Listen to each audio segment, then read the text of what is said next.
You took me into your home, even as a wounded, ugly slave. Now let me warm your bed forever, human. Hurry on. 3 made no sound. There was no air to carry it. Only dust, fine, abrasive, the color of dried blood, covering the surface like a memory no one dared disturb. The vacuum outside Galen's dome pressed in with an ancient stillness, like even time had been forgotten here. Inside his suit, the hum of oxygen and the steady click of his boot seals felt louder than they should. Familiar, routine. This was how his days passed now. Quiet repairs, silent walks, the cold solace of the archive towers. Until today, it was the trail that broke the rhythm. A faint disruption in the powder. Not from wind, there was no wind, but something heavier than dust. Drag marks. Uneven. A stumble, then crawl. Then nothing. He followed them without thinking. A few meters ahead, nestled in the shadow of a deactivated relay pylon, lay a figure curled into itself. Motionless. Blue. At first, he thought it was a synthetic, an old retrieval drone half-buried and power-dead.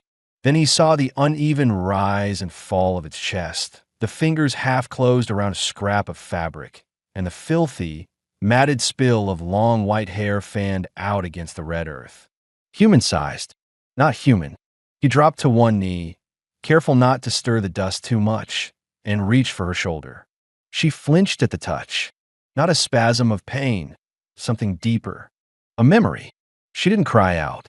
She didn't move again.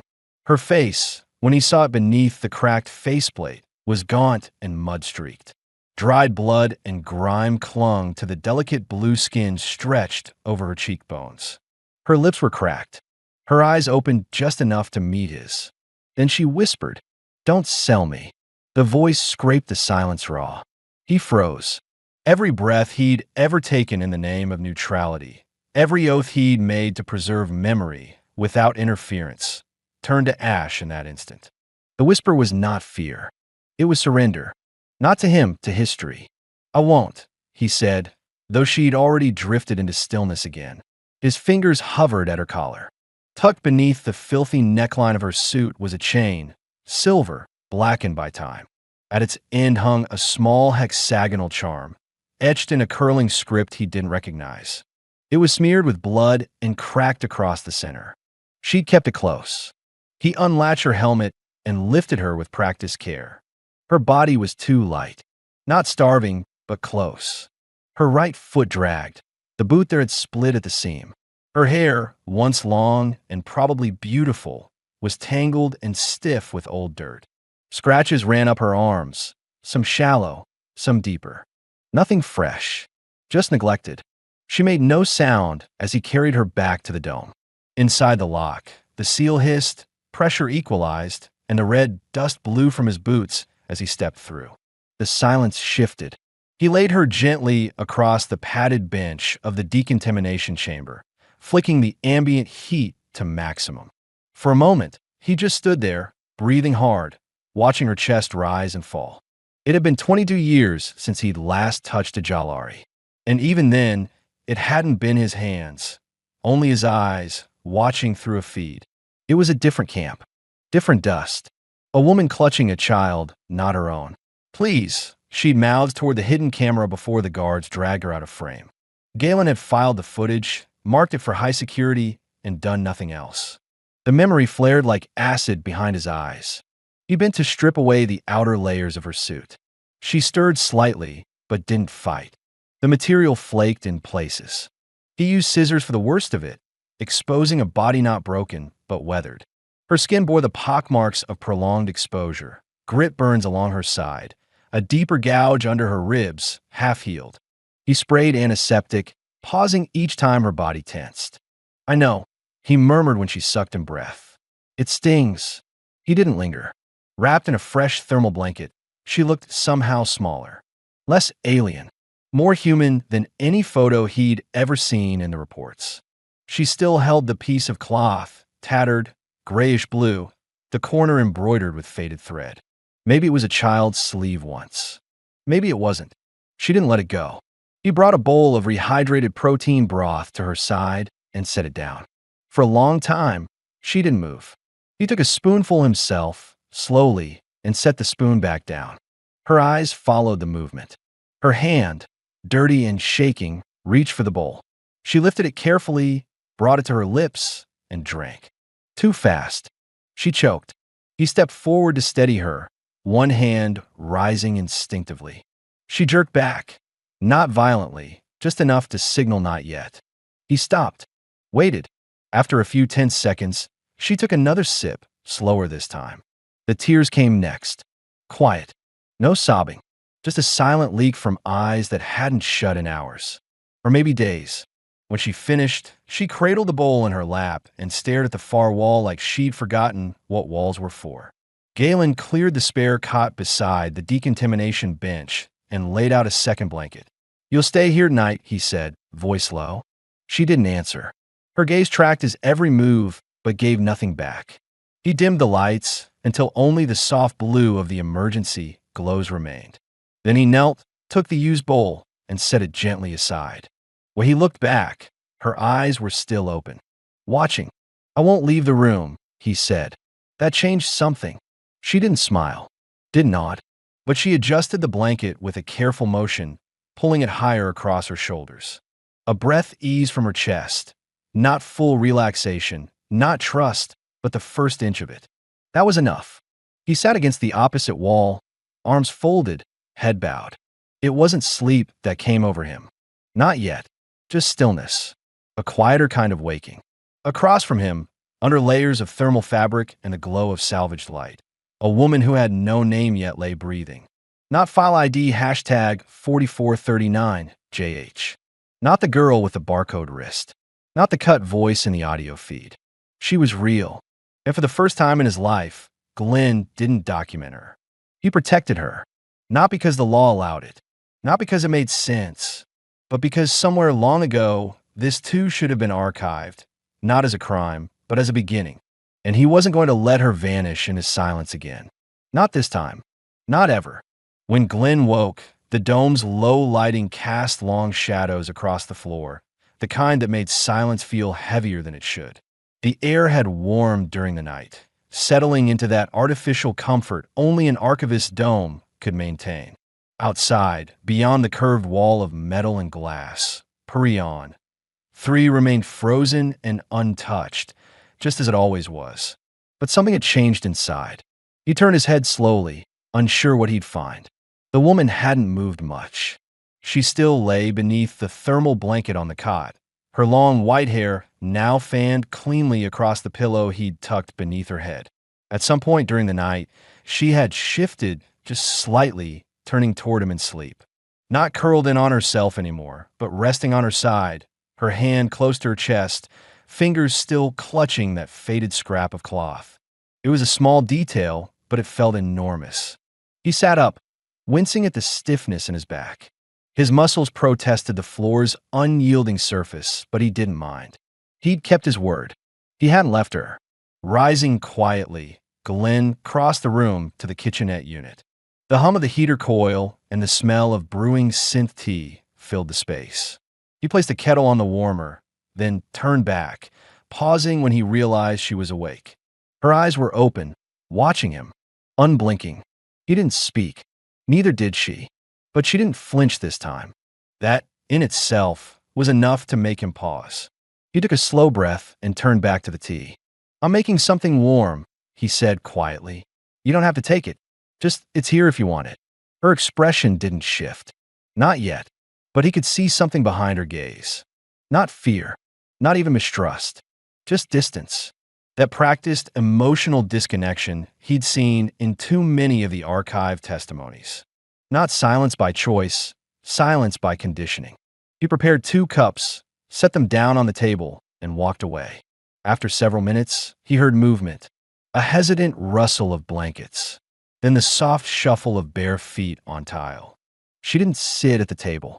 Instead, she stood a few paces away, eyes on the tea like it might burn her. "It's safe," he said. No reaction. "I tasted it already, if that helps." Still nothing. But slowly, painfully slowly, she stepped forward and sat. Her fingers didn't reach for the cup right away.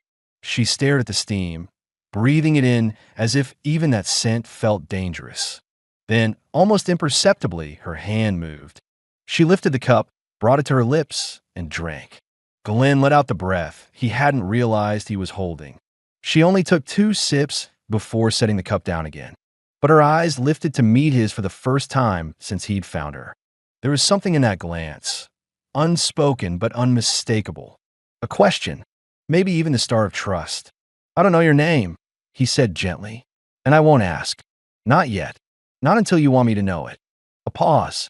Then her voice, faint, hoarse from disuse, broke the quiet. "You didn't scan me." He nodded. "No." "You didn't call it in." "No." "Why?" He hesitated. The answer came too quickly, too raw. "Because last time I watched a Jalari woman disappear from a screen, I couldn't stop it. I documented it. Recorded every second. Labeled a file. That was all I did." She tilted her head slightly, a small crease forming between her brows. Was she me? No, but she might as well have been. The silence between them thickened, not in hostility, but in something heavier. Shared recognition. She turned her gaze back to the table, hands curling around the tea as if warming them was more important than drinking. When she spoke again, her voice was steadier. "You're alone here." He nodded. "Retired. Voluntary exile, I guess. This outpost isn't exactly in demand." "Why?" "Because I spent too many years telling the truth about things no one wanted to remember. They didn't want to silence me, just bury me. So I let them." She studied him again, this time with sharper attention. "And now I clean corrupted records and restore broken files. I tend the dead voices." Her fingers traced the rim of the cup. "You don't ask questions. I learned to stop." "Then why did you help me?" The question sat between them for a long moment. Glenn looked down at his own hands. They were shaking slightly. Maybe from cold. Maybe not. "Because I saw someone dying," he said at last. "And I couldn't archive that." She didn't respond. But this time, she didn't look away. That night, he gave her his bed. He set out fresh clothes, simple thermal layers, and waited in the hall while she changed. When she finally stepped out, wrapped in soft gray fabric too large for her frame, she didn't avoid his eyes. Her posture was still guarded, but there was a new weight to the way she stood. A choice. He guided her back to the cot and draped a new blanket over her shoulders. She didn't flinch, didn't speak, but when he turned to leave, her voice stopped him. "I don't want to sleep alone." He froze. She added more quietly, "Just stay in the room." He nodded. "Of course." He unrolled his mat again and lay down. She lay down too, this time without curling in on herself. In the low light, Glenn saw her open her hand. The cloth was still there, folded carefully, guarded like a talisman. He didn't ask. He just watched as her fingers closed over it once more. And for the first time, her breathing slowed into something like peace. Sleep came slower for him, but when it did, it came with a thought. Whatever she'd lost, whatever had been taken, she was still here. And as long as she stayed in this dome, no one else would take anything from her again. The third morning came with a brutal silence. Outside, the dust curled in windless spirals beneath a slate-colored sky. Purion 3 didn't host weather in the usual sense, but the pressure drop could be felt in the way the dome creaked, like old bones resisting movement. Glenn rose early, slipping from the mat without waking her. Cyri slept curled on the cot, her arms folded tightly around her chest. Her breath was shallow, the blanket only half pulled over her body. Even in sleep, her posture was defensive. He let her be. In the kitchenette, Glenn moved through practiced motions: tea, nutrient paste, a small ration of reheated flatbread. He kept the temperature slightly elevated. The dome's auto-climate defaulted to efficient unless manually adjusted, which often meant cold fingers and colder floors. He preferred warmth. So did she, though she hadn't said as much. By the time the aroma of tea drifted into the sleeping chamber, Cyri had woken. She stood at the doorway, silent, barefoot on the heated tile. Her long white hair hung in tangled curtains around her face, still dull with dried oil and dust. A line of reddish grime marked the edge of her collarbone, where the cleaning cloth hadn't reached. Her skin, Where visible was a patchwork of healing abrasions, faint scratches along her forearms, a blister just below her wrist. Not fresh, but untreated. Her eyes met his briefly, then dropped. Glenn set down the mug he'd prepared and crossed the room, giving her space. He didn't speak until he'd opened the panel to the hygiene chamber. "The shower's manual," he said. "You can lock the door from the inside. There are no cams. Nothing records in that room." Her shoulders rose, almost imperceptibly, like a breath caught and held. He continued, voice steady. "You'll find clean clothes on the bench. Soft fibers, no tags. The water stays warm for up to 12 minutes before the recycler needs to cycle. You can take as long as you need." Still, she didn't move. Glenn stepped back, keeping his hands visible. "You don't have to, but I thought it might feel good." Another pause. Then, slowly, she stepped forward. She passed him without a word, brushing against his arm as she moved. Not deliberately, just enough to leave a ghost of contact that stayed long after she closed the hygiene door behind her. He didn't listen. He busied himself cleaning dishes that didn't need it, aligning already aligned tools. The dome was quiet, too quiet. No humming machines, no playback of archived testimonies. Just the faint sound of running water, a sound he hadn't heard in that room for years. 12 minutes passed, then 15. He was about to check the system status when the door opened. Sairi emerged slowly. Her hair, now damp, had been combed through with fingers. The grime was gone. The purple bruising across her clavicle had faded to mottled gray-blue. The slave brand was still visible, faint but unmistakable, just above her left shoulder blade. She wore the soft gray thermals he'd set out, slightly too large, loose around her wrists. But her posture had changed. She stood taller, less coiled inward. Her eyes lifted and met his fully. She looked new, not healed, not untouched, but unburdened. He didn't say anything, just nodded once and offered the tea. She took it in both hands, sipping carefully. And then, without prompting, she said, "I thought I'd forgotten what warm water felt like." Her voice had depth now, not strength, something more fragile. "Presence. It helps," he replied, simply. She moved to the table and sat. Her hands trembled slightly as she picked up a piece of flatbread. When she bit into it, something shifted in her face, an involuntary softness, like muscle memory long and used. "I try to wash the memory off," she said after a moment. "But it's still here, under the skin." Glenn sat opposite her. "Then it's not just a memory. It's survival." She looked up sharply, but didn't correct him. "I kept something," she said, "in the camps. When they moved us, they let us keep one personal item. Mine was just a piece of fabric, torn from my mother's shawl." Her fingers moved unconsciously to her side, where a hidden seam had been resewn. "I stitched it into my underlayer. I think it saved me." He didn't ask to see it. He didn't need to. She looked at him across the table. "You watched things, didn't you? Things like what happened to us." He nodded once. "And you couldn't intervene." "I wasn't supposed to," he said. "But I didn't try either." There was no accusation in her voice, only observation. "And now I think the record matters less than the person standing in front of me." That made her pause. Something in her face softened. "You don't touch me without permission. Not even when I'm falling apart." "You're not falling apart." Her voice dipped to almost a whisper. "Not anymore." She finished her tea, hands wrapped tight around the cup for warmth. He watched her without staring, letting her have the silence. That evening, she stood in the sleeping chamber, looking at the mat on the floor where he'd slept every night since she arrived. "You don't have to stay on the ground," she said quietly. "I said I wouldn't till you were ready. I'm not asking you to touch me," she added, voice steady. "Just don't sleep so far." He nodded. When he lay down beside her later, on the cot rather than the floor, she didn't face away. She didn't curl into herself. She lay still, watching him. He kept his hands to himself. But when she reached across the small space between them and placed her fingers against his chest, he didn't move away. "I used to be afraid of sleep," she whispered. "Now I only fear waking." "You're safe here." "Safe," she echoed. "That's what this feels like." Her eyes closed. She slept deeply that night, her hand never leaving his chest. Glenn didn't sleep for a long time, but when he finally did, he dreamed of water, clean and warm and endlessly flowing, and of a woman, wrapped in gray fabric, who no longer had to carry silence like armor.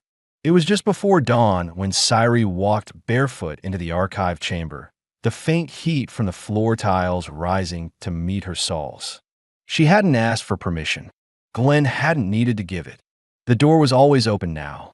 The chamber felt different in the low light, less like a tomb of forgotten horrors, and more like a place where something might begin again.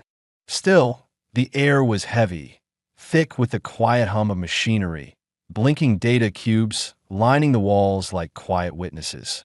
She stopped in front of a viewing console and let her fingers hover over the controls. Behind her, Glenn stood in the doorway, watching without interrupting. He carried 2 mugs, tea, strong and bitter, just the way she liked it now. She accepted hers without a word. Then she turned toward the screen and activated a file. A woman's voice began to speak. Not hers. Not yet. The recording was old, grainy, barely repaired. A Jalari woman, barely out of adolescence, sat under harsh white lights. Her eyes were swollen. Her hands trembled.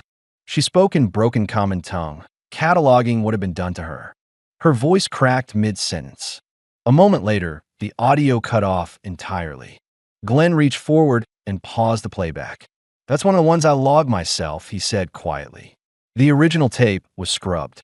We had to reconstruct her voice from sub-layer echoes. Did she survive? No. Cyrie nodded, eyes still on the screen. "That wasn't my camp," she said. "But it could have been. You don't have to keep watching these." "I do," she replied, "because no one else ever will." She set the mug down and walked past the rows of flickering cubes until she reached the corner terminal. That one she remembered. She'd seen it days ago when she first wandered the dome, but hadn't been ready to touch it. Now she was. "Can I show you something?" she asked, not turning to face him. "Yes." She entered a password, a sequence so precise, so smooth, it couldn't have been guessed. Not random. Remembered. Stored somewhere beyond survival. The console unlocked, revealing a single image file. Frozen. No sound. No movement. In the still frame, 5 women stood in the shadows of a collapsed mine shaft. All of them blue-skinned. All of them barefoot. In the center, one girl held a child, barely more than a baby, whose skin had already faded to gray from cold. The woman to her left, barely visible, had a long white braid and a cracked metal tag around her neck. "That's me," Cyrie said. Glenn's breath caught. "I was 16. We were being transferred when the transport crashed. The others died from the cold or the wounds. I wasn't supposed to survive either. But one of the guards left me a heating module. I don't think he meant to be kind. I think he just forgot." She tapped the corner of the screen. "I kept this. Not because I wanted to remember, but because I wanted proof that I didn't imagine it. That I didn't make it up." "You didn't," Glenn said. "I believe you." She turned to him then, fully, and her voice softened. "You know what it's like, don't you? Not the pain. The guilt." He nodded slowly. "I watched whole colonies burn from satellite feeds. I archived their last transmissions. I sat in a padded room while a mother screamed into a corrupted channel, begging someone to tell her if her son was alive. I wrote her name into a report. I stamped it as incomplete due to data loss. Then I walked away." Cyrie took a step closer. "I thought humans didn't feel shame," she said. "That it was beneath you, or above you. I don't know which." "We do," Glenn replied. "Some of us just hide it under badges and paperwork." She reached up and touched the edge of the cracked identification tag, still hanging around her neck, half buried beneath her tunic. He hadn't seen it clearly before now. It was fused to a piece of scrap metal, engraved in an old dialect, property of Kantar Extraction Services. "Is that why you left?" she asked. "Why you came here?" He sat down on the low bench by the console, setting his tea aside. "No, I left because I couldn't sleep anymore. Every time I closed my eyes, I saw faces I didn't save. I stopped believing the archive was about justice. It became a graveyard, but I couldn't stop watching. So I came here, where no one would expect anything of me, where I could watch the dead without having to explain why." Cyree knelt beside him. I don't think I want revenge, she said. I thought I did. But now, I think I just want to be remembered as more than a file. You already are, he said. You're not an entry in a system. You're here, alive, choosing. Her eyes searched his face. And you? What do you want now? He hesitated, then answered with careful truth. I want to be the kind of man who would have helped you back then. You are, she said softly. Now you are. They sat in silence. Not heavy this time, not broken. When she stood, she reached out, not quickly, not dramatically, and took his hand. Her palm was cool but steady. He didn't pull away. Later that night, they didn't sleep side by side, but they slept closer than before. Her mat was only a hand's width from his, and when the dome's lights dimmed, she whispered his name. He answered without needing to speak. Neither of them had fixed what was broken in their past. But now, at least, they had started telling the truth about it. And sometimes, truth was the first step towards something like healing. The weather alarm chimed just after midday, low, steady, and unmistakable. Glenn looked up from the hydroponics console, reading the pressure drop with trained indifference. Another storm. It was expected on Parion, 3 this time of cycle, but the readings suggested something stronger. Magnetic frost front, possibly sweeping in from the crater belt. He keyed the broadcast. Storms inbound, he called out, loud enough to carry through the corridor. Cyree stepped into view a moment later. She'd tied her hair back with a strip of cloth, exposing the faint scar under her left jaw, one he hadn't seen clearly until now. Her expression wasn't anxious, just alert. Is it dangerous? She asked. Glenn shook his head, already moving toward the equipment locker. Not critical, but we'll lose solar. Temperature might drop fast. I'll need to lock the outer vents and reroute thermal flow from the archive wing. He paused, half expecting her to return to the bunk, or simply nod. Instead, she pulled on the outer coat hanging from the wall hook, his spare, oversized on her frame, and zipped it to her throat. I'll check the base seals near the generator. He blinked. You don't have to. I know. She was already turning. He didn't stop her. By the time the front hit, they were back inside, sweaty, smudged, and breathing hard from the exertion. The dome groaned slightly under the pressure change. Frost hissed against the outer wall like static on an old transmission line. Inside, the air cooled by 3 degrees in 20 minutes. They sat together on the floor near the thermal regulator, backs pressed to the low maintenance panel, too tired to speak at first. Glenn wiped his forehead with a rag and tossed it aside. I used to panic during storms like this, Cyree said after a while, her voice flat but not hollow. The sound reminded me of containment sirens. Glenn didn't reply, just watched her from the corner of his eye. She closed her eyes briefly, then continued. But this doesn't feel the same. Why not? Because I know I can leave, that I won't be forced out or kept in. Her words sat heavy in the room. Glenn leaned his head back against the wall, staring up at the ceiling. I think I stopped noticing the difference. I've been here long enough that I forgot what doors are for. That's the problem with cages, she murmured. Eventually you stop needing locks. They fell into silence again. But this time it wasn't cold. It was full, dense with something unsaid. When Cyree finally moved, it was deliberate. She turned toward him, knees folded beneath her, and met his gaze directly. You always sit so still, she said, even when you're hurting. Glenn gave a tired smile. Comes with the job. You don't have to do that with me. He studied her face. She looked different now. Not just cleaner or stronger, but grounded like someone who had walked through fire and learned to breathe smoke. Then she reached forward and touched his cheek, wiping away a streak of grease with her thumb. Her fingers lingered, not out of hesitation, but choice. I see you, she said. Not the archivist. Not the bystander. Just you. Glenn swallowed hard. I started helping you because I needed to feel like I could still do something good. But that's not why I'm still here. Why are you still here? Because I care about you. Her eyes didn't soften. They sharpened, like her entire being focused in on him. You took me in, she said, voice steady. You saw me when I was dirt-covered, half dead. You didn't flinch. You didn't try to fix me or label me. She stood slowly, stepping in close, so close he could feel the warmth of her breath, even in the cool room. You took me home in my ugly state, she whispered. Now let me warm your bed forever. The words weren't seductive. They weren't rehearsed. They were raw, an offering made without fear, without apology. The culmination of trust that had grown from shared silences, nights spent listening to memory files, and mornings waking under the same roof without speaking. Glenn stood, but made no move to touch her.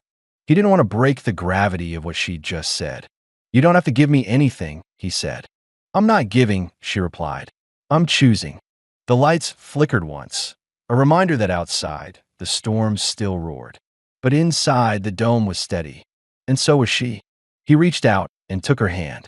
She didn't hesitate. That night, there was no ceremony, no urgency. Cyrie stepped out of her coat and climbed into his narrow bed as though it had always belonged to her. Glenn followed, slow and deliberate, laying beside her without speaking. Her body curled into his with gentle familiarity, and his arms came around her like they already knew the shape of her grief. For a long moment, neither moved. The silence between them wasn't empty. It was thick with the weight of everything they hadn't said, everything that had lived in their glances and small kindnesses. The quiet hum of the storm outside faded into the background. Time slowed to the pace of breath. Glenn wasn't sure who moved first. It didn't matter. She was there, warm, real, deliberate. Cyrie shifted, slowly, carefully. Her fingers slid across his chest, not exploring, just anchoring. Her breath warmed the hollow of his throat. She lifted her head, and for the first time since he'd known her, she looked at him not through caution, not through fear, but desire. Want? Quiet and certain. He held her gaze. Are you sure? A faint smile touched the corners of her mouth. Not girlish, not flirtatious. Ancient. Earned. I've never been more sure of anything. Her hand found his, interlacing their fingers, and she guided it to the center of her chest.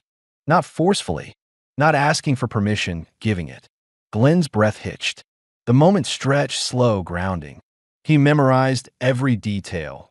The steady pressure of her palm over his, the rising heat where their skin met, the way her white hair spilled over his shoulder and clung to his arm like silver thread. Then, without a word, she moved. Cyrie swung her leg over his hips and settled astride him. Not urgently, not to claim, but to meet him there. Fully, freely. Her weight grounded him. Her hips pressed into his, and she looked down at him with eyes so clear, so fiercely present, that it made his heart stutter. He had never seen anyone look like that. Not at him. Not with that kind of knowing. He opened his mouth to speak, but she leaned down and pressed her lips to his, soft, reverent, with no hurry. Her hands braced on either side of his chest, and the kiss deepened as naturally as a breath drawn in sleep. He responded, not with instinct, but intention, answering the rhythm she set, following the path she carved with her body. Cyrie rocked gently, and a quiet sound escaped her throat, half gasp, half sigh. Not pain, not hesitation, pleasure, real and unhidden. Her hips moved again, this time with more certainty, and Glenn's fingers tightened around her thighs. His voice came in a whisper, low and trembling. I know, she murmured, nuzzling against his jaw. Neither have I. Not like this. He felt her fingers at his shoulders, then in his hair, then at the side of his face. Every touch was slow, exploratory, filled with unspoken wonder. She wasn't rushing. She was remembering, reclaiming. Glenn felt his chest tighten, not from fear or desire alone, but from the weight of being seen, of being chosen.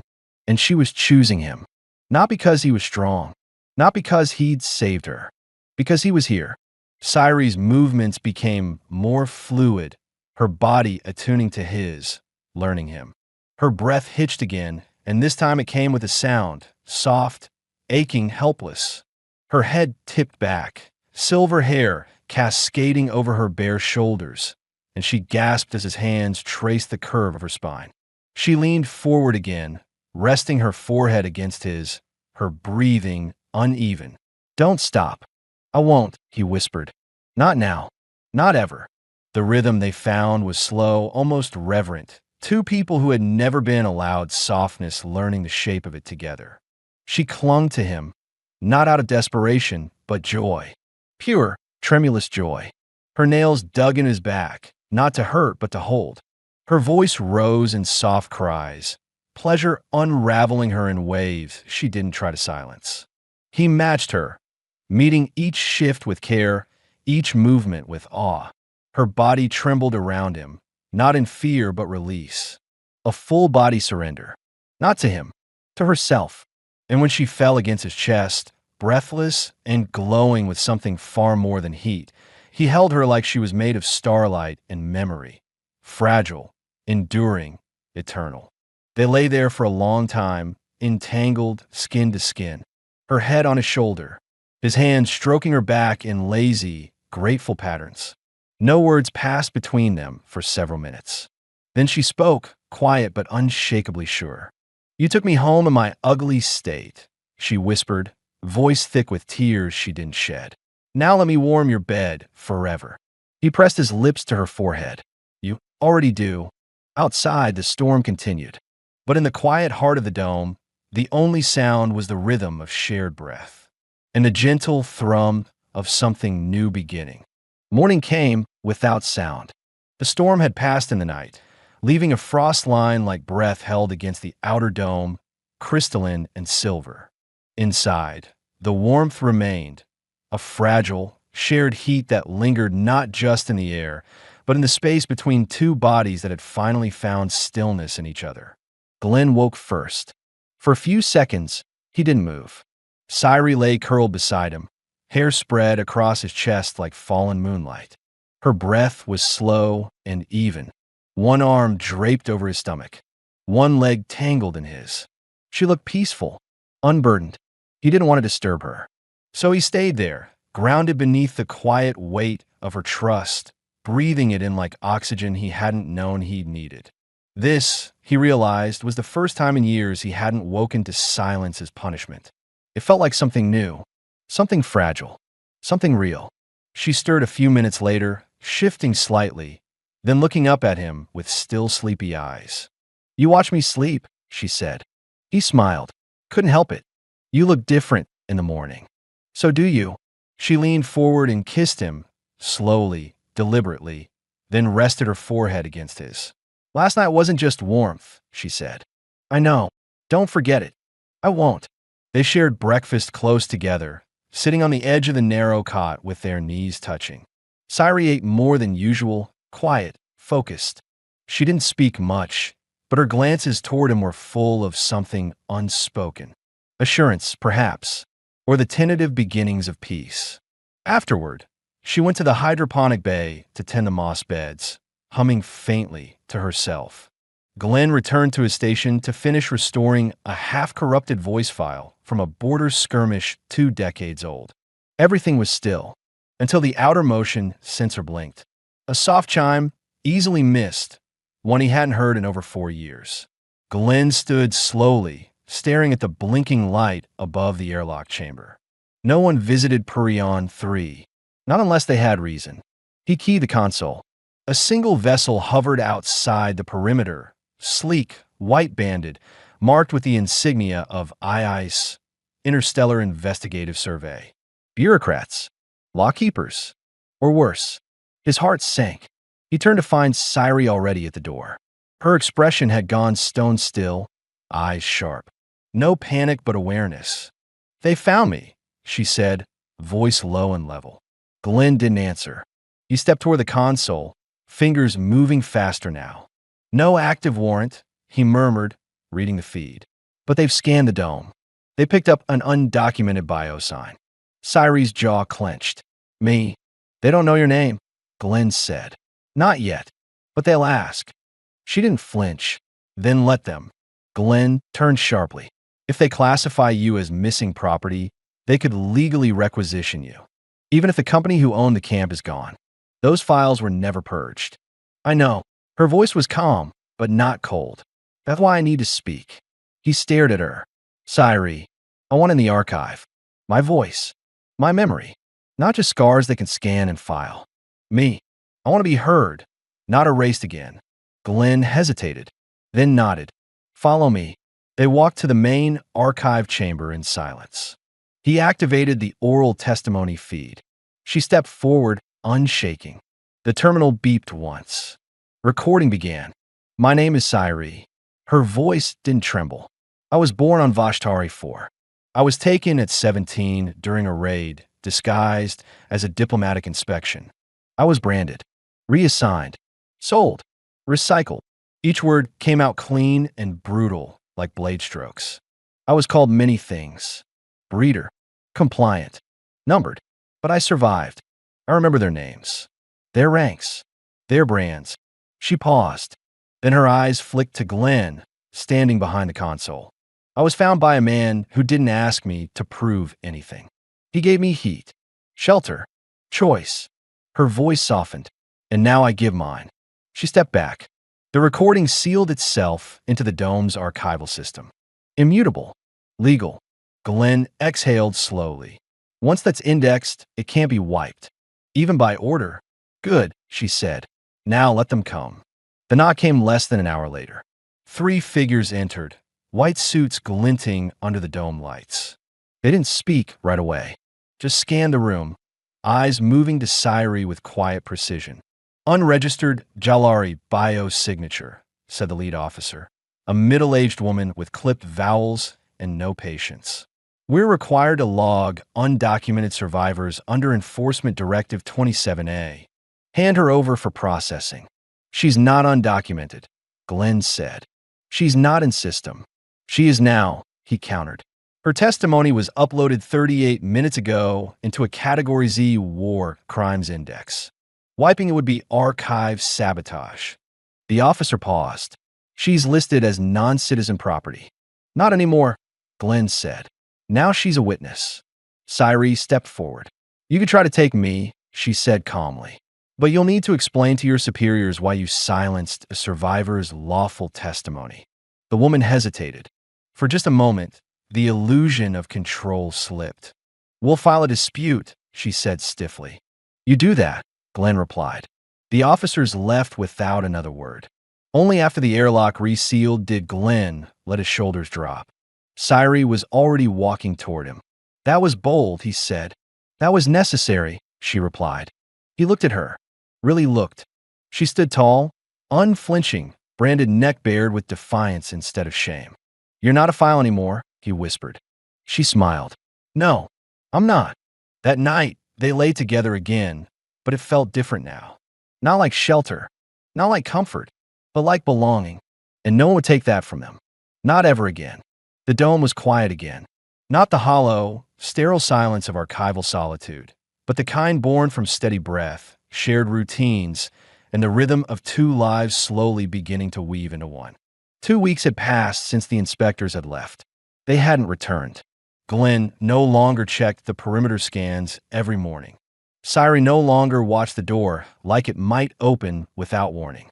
Whatever might come next, wouldn't find them unprepared. Not anymore.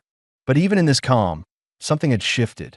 Sci-Fi had grown quieter than usual, though not distant. She still reached for him when they crossed paths in the kitchen. Still slept with her head resting in the crook of his arm. But there were moments, fleeting, almost imperceptible, when she paused in her work and placed a hand on her abdomen, as if grounding herself. She'd gone pale more often, lost her appetite. Her hands, normally so steady when pruning moss or splicing wires, had begun to tremble without warning. Glenn noticed it all, but didn't press her. Not until the morning she woke up before sunrise and sat at the edge of the bed, her hair loose and glowing silver blue in the low dome light. I need to tell you something, she said. He sat up slowly. Okay. She didn't look afraid, just bracing herself. I'm late. Glenn blinked, not quite understanding. Late for my cycle, she said quietly. For rotations late. Silence hung in the room like vapor on cold glass. He processed slowly. Is that normal for your kind? A delay like that? She shook her head. No, and I've been nauseous every morning since last week. Smells make me dizzy. My skin's hypersensitive. I can smell the hydroponic yeast from afar, into the dome. Glenn exhaled. Have you been pregnant before? No, she said, voice almost a whisper now. But I remember what the others said. In the camps. They said once it starts, there's something different. Something pulling from the inside out. Something that's not just yours anymore. She turned her face away from him, like she didn't want him to see her expression. But he leaned forward, gently touching her shoulder. And now, he asked. I think I'm carrying a child, she said. Ours. The words fell between them, heavy but not crushing. Glenn didn't move, didn't speak. He simply wrapped his arms around her from behind, resting his cheek against the curve of her spine. And how do you feel about that? He asked softly. Her voice broke just once. Terrified. And something else I never thought I'd feel again. What's that? She turned slowly, her hands resting over his. Hope. They stayed like that a long time, sitting together, her body against his, the weight of something new and fragile blooming between them. That day, she didn't work the moss beds. She didn't file reports or read transcripts. Instead, she walked barefoot through the dome, hands resting against her belly, as if to remind herself she hadn't imagined it. Her steps were slower, her gaze distant.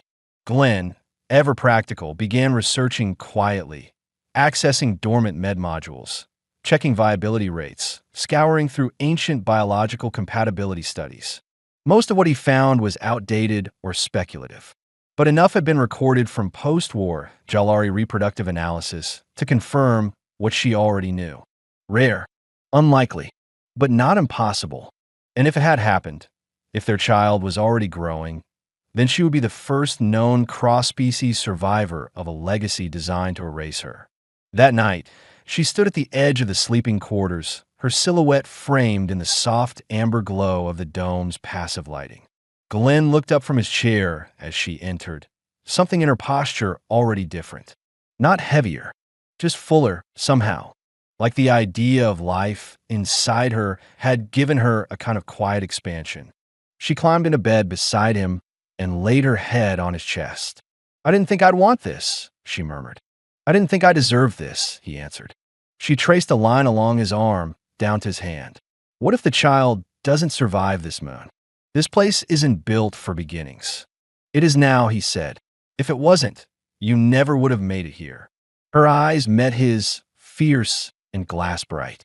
I want them to have a name that isn't tied to pain. Then we'll give them one, he said.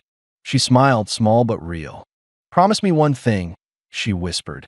Anything. If I don't survive this, if something happens. Don't, he said, firm but gentle. We're not alone anymore, Siri. We don't speak in endings. She nodded, tears rising but unfallen. They lay together, her hand over her stomach, his hand over hers. Outside, the dome remained still.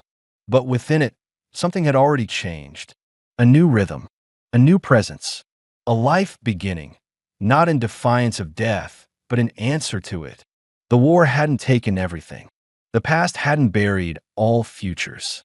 And now, nestled beneath layers of silence, trauma, and healing, something impossibly tender was growing. Something that would change everything.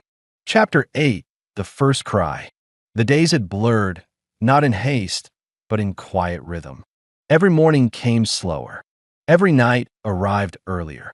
The cold of Purion, 3 pressed closer to the dome walls now, but inside, the warmth was constant, not just from thermal regulators or cooking coils, but from breath, skin, movement. Siri moved differently, with gravity. Her gait had changed weeks ago, her balance subtly realigned around the life blooming inside her. She no longer reached for Glenn in passing. Now she leaned into him, and he leaned back, steadying her without words. They had made the dome ready. Not much could be done. It wasn't a habitat designed for birth. But Glenn had reinforced the hygiene module and cleared an entire section of the archive wing to serve as a makeshift delivery room. He scavenged every piece of medical programming from the old station's databanks and rewrote what the system didn't understand about Jalari physiology. Some guesses were guided by logic, others by instinct. Siri began waking in the middle of the night. Not from pain, from pressure, from breathlessness. from a tightening around her spine that grew sharper by the hour. Glenn never slept deeply anymore. He stirred with her each time, hand already on her back before she could ask. One morning, if it could be called morning, under a sunless sky, she sat on the edge of their shared bed, both hands resting against the swell of her belly. Her eyes were shadowed, her hair tangled from another sleepless stretch. Glenn knelt in front of her and rested his head gently against her legs. "It's today," she said. He nodded. "I know." She reached for him then, sliding her fingers into his hair, drawing his face upward. "Don't leave me." Not for a second. Labor came on slow, then all at once. The dome grew too small too quickly. The rooms became hot. Her breath came shorter. And when the waves of pressure seized her lower back, she gritted her teeth and held to the edge of the med bench like it could anchor her through a quake. Glenn stood beside her the entire time. He counted seconds. He whispered her name again and again, not to calm her, but to keep her tethered to the present. To remind her that here, in this sealed and forgotten corner of space, she was not alone. "Pressure's building," she said through gritted teeth. "The rhythm's changing." "You're almost there," he murmured, brushing her damp hair back with one hand. "You're doing so well." Cyrie bent forward, teeth bared, eyes burning. Her skin flushed violet blue, a shade Glenn had never seen before, a pulse of color that bloomed beneath the surface like heat lightning. She cried out, long and raw, and her body shifted with instinct she didn't have to think through. "I can feel the crown," she gasped. "It's close." Glenn wiped the sweat from her brow, then moved to support her from behind. "Lean back against me. Let it happen. I've got you." She did. Her spine pressed to his chest, his arms under her arms, holding her as the next contraction tore through her. Her hands gripped his forearms, her fingers digging in with unspoken desperation. Not fear, endurance. Another cry escaped her, this one sharper, edged with something that wasn't pain anymore. "It's here," she choked out. "Now." Glenn adjusted quickly, lowering her just enough to help bear down. The med assistant interface blinked red, then green. Alarms muted. It didn't matter. She didn't need their machines. One more push, and the dome was filled with a sound that had never been recorded on Purion. 3 before. A baby's cry. Sharp. Loud. Impossible. Cyrie collapsed forward with a choked gasp, and Glenn cradled the child with trembling hands. He'd never held something so small, so fragile. His throat closed around a prayer he hadn't meant to say aloud. The child was dusky blue, limbs curled tight, faint ridges of silver marking its back, traces of both her biology and his own. The eyes hadn't opened yet, but the mouth searched instinctively, demanding the world it had just entered. Glenn handed the child to her gently. Cyrie took her baby with a reverence so deep it seemed to radiate from her bones. Her arms enclosed around the infant. Her body curved protectively. A slow tear tracked down her cheek as she looked down in wonder. "I thought I'd never." Her voice broke. "But here they are. They're real.